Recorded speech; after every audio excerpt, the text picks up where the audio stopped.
Let's have another episode of GURPSifying the Bestiary, but this time, instead of adapting a monster from another system, let's adapt a monster that does not really appear in any RPG, the Cacodemon from Doom.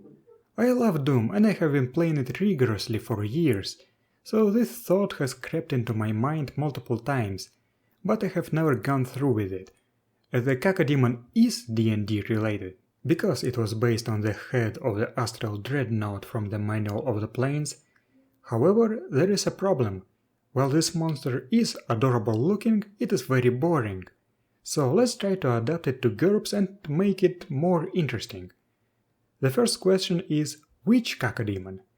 We have the classic Caco, the Doom 3 Caco, the modern Caco, the Doom 64 Caco and the Doom RPG variants of the classic Caco, and even the Spectral Cacodemon from the PlayStation version of Doom. And the answer is all of them. But some of them will be merged together.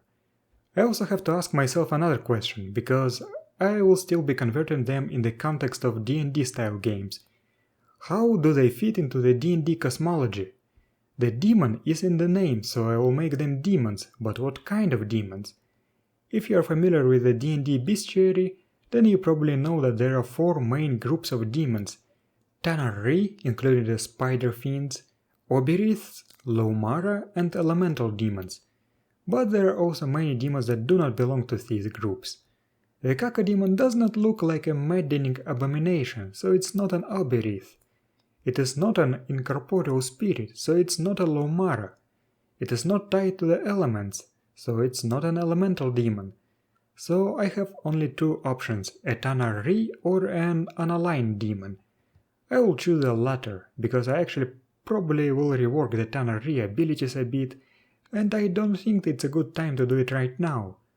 Thus, the Cacodemon will just be a chaotic evil outsider from the abyss.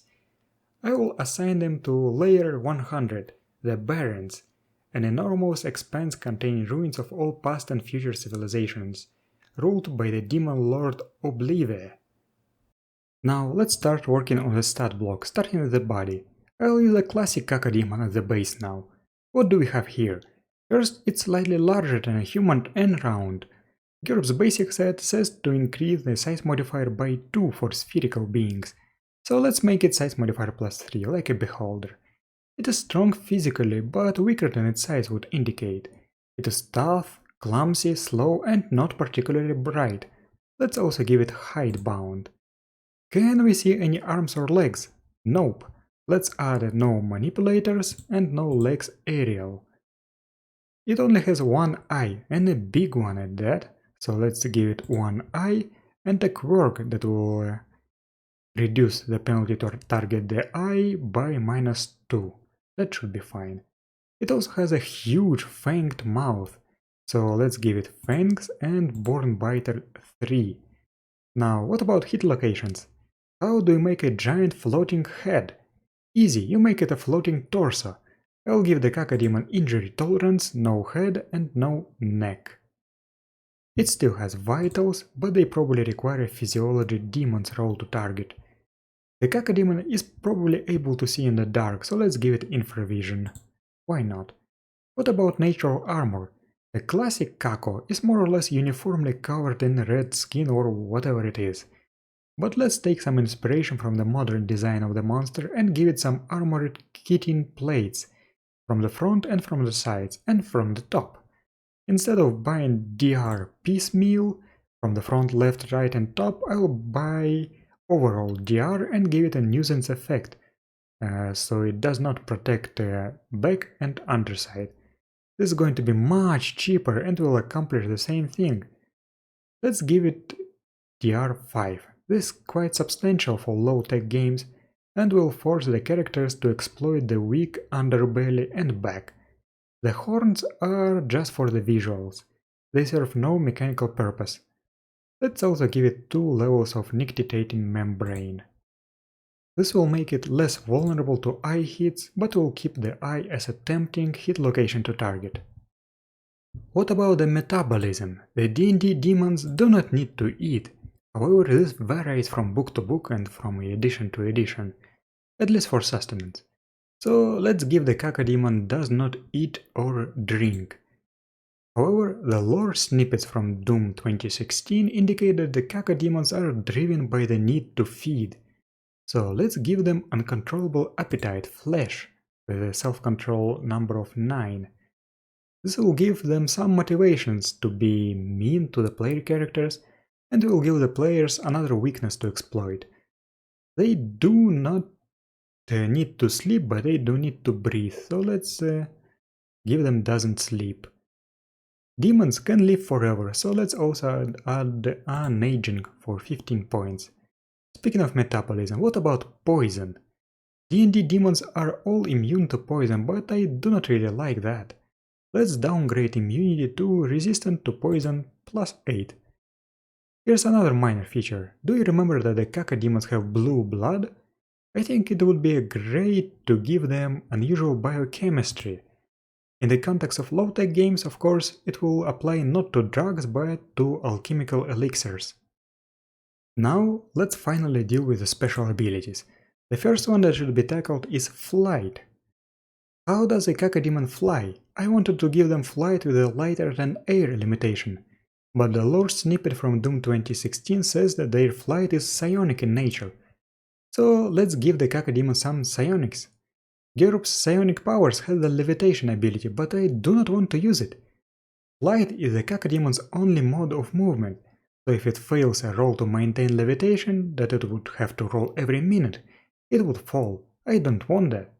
I will simply give the Cacodemon flight with the slow and psychokinesis limitations. What about the attack?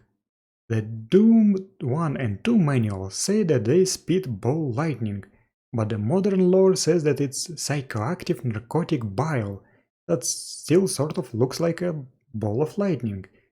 The bile is said to compromise senses and movement, but doesn't an electrical shock do the same? So I say we get rid of this psychoactive bile nonsense and make it a ball lightning attack. This is going to be a psionic ability, but not a generic one. This is going to be something unique for the Cacodemons. This is going to be a burning attack. Okay, where is it? There it is. A burning attack that will cost 1 FP per use, be slow enough to be blockable, aimed with the innate attack breath skill, and will behave like lightning.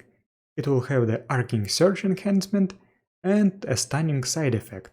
For low-tech games I suggest making it deal 2d damage, but for a proper ultra-tech Cacodemon I would scale it up to 9d or so. Alright, that sounds good now, but still quite basic. But did you know that in the modern Doom games you can play a Cacodemon in multiplayer? And if you do, you gain an extensible tongue attack that you can use to pull enemies into your mouth. Now that's cool, and this ability will make the Cacodemon much more interesting. I will treat it as a melee range, reach 4, binding with retractable and some additional limitations. This will make fighting a Cacodemon much more dangerous and tactical.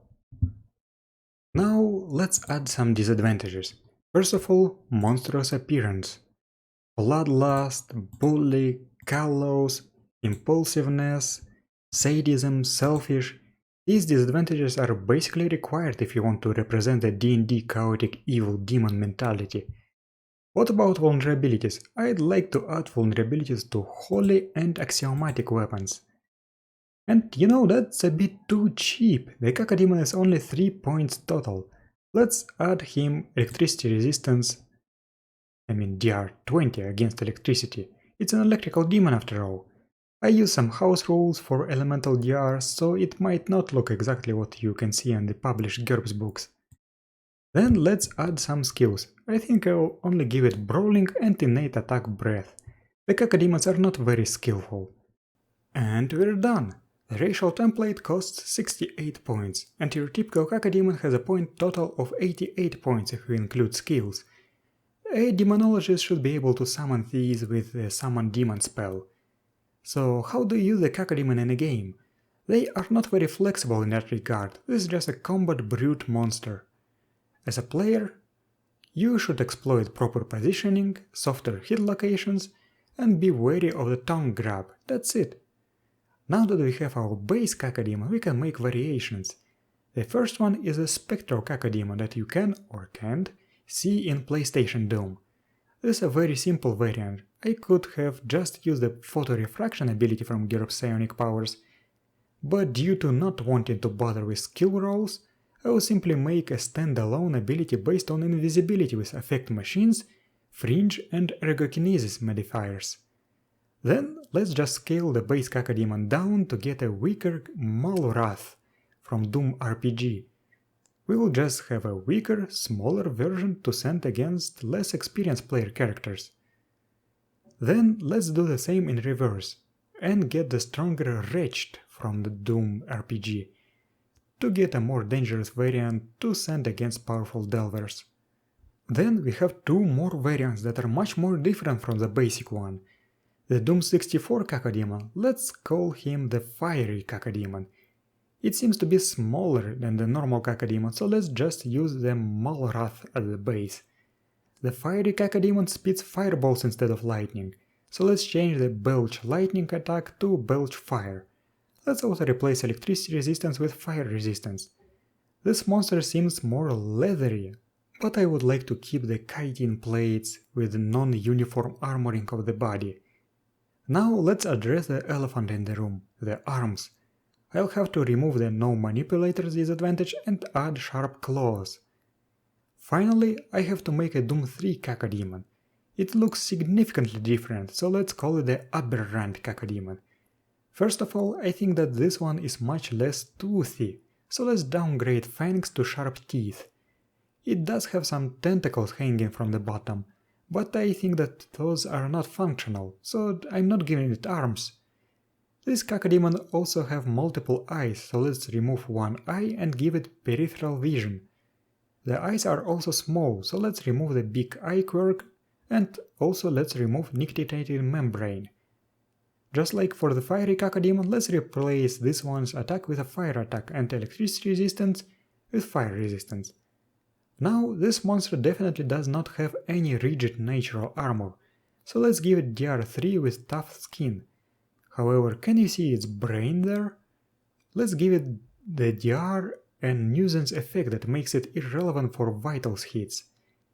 Yeah, even though this is clearly the brain, the Cacodemon has injury tolerance, no head, so let's just treat it as vitals. And that should be enough. I know that it's supposed to be able to survive in low pressure of the Martian atmosphere, but I'm making a D&D demon here, not a sci-fi Doom monster. And that's it.